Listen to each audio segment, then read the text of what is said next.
এবার যে খবরে নজর রাখবো, নিজাম প্যালেসে হাজিরা দিয়েছেন শেখ আলমগীর। শেখ শাহজাহানের ভাই শেখ আলমগীর নিজাম প্যালেসে হাজিরা দিয়েছেন এবং সন্দেশখালী ঘটনার তদন্তেই তাকে হাজিরা দিতে বলা হয়েছিল, কিন্তু গত 14ই মার্চ তিনি কেন্দ্রীয় তদন্তকারী সংস্থার হাজিরা এড়িয়ে গেলেও আজ তিনি হাজিরা দিয়েছেন। তাকে জিজ্ঞাসাবাদ করতে চায় কেন্দ্রীয় তদন্তকারী সংস্থা। নিজাম প্যালেসে হাজিরা দিয়েছেন শেখ আলমগীর। শেখ শাহজাহানের ভাই শেখ আলমগীর 14ই মার্চ হাজিরা এড়ান। রিয়া মাঝি আমাদের প্রতিনিধি রয়েছেন ফোন লাইনে। রিয়া, কি জানা যাচ্ছে বিস্তারিত?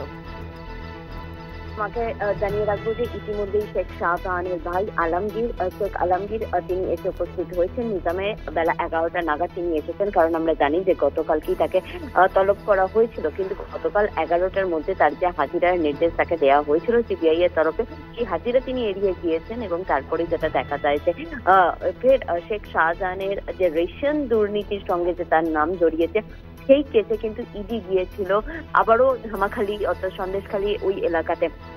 সেখান থেকে শাহজাহান এবং আলমগীর এদের নামে কিন্তু প্রচুর গাড়ি অর্থাৎ বিলাসবহুল গাড়ি তারা উদ্ধার করেছে এবং সেখান থেকে বেশ কিছু জিনিস তারা উদ্ধার করেছে, যেগুলো কিন্তু অত্যন্ত গুরুত্বপূর্ণ এই কেসের জন্য। এবং তারপরেই কিন্তু এই যে সিবিআই এর ডাকে সাড়া দিল আলমগীর বলাই চলে, কারণ এর আগে যখন সিবিআই তাকে তলব করেছিল, শুধু একবার না বেশ কয়েকবার তলব করেছিল, কিন্তু সেই ডাকে আলমগীর এড়িয়ে গিয়েছিল। কিন্তু আজকে আলমগীরকে ফের তলব করা হয়েছিল 11টার মধ্যেই।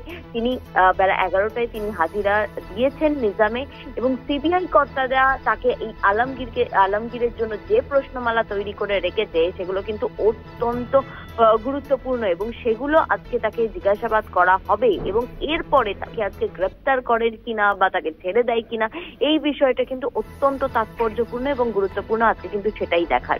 একদমই। ধন্যবাদ রিয়া।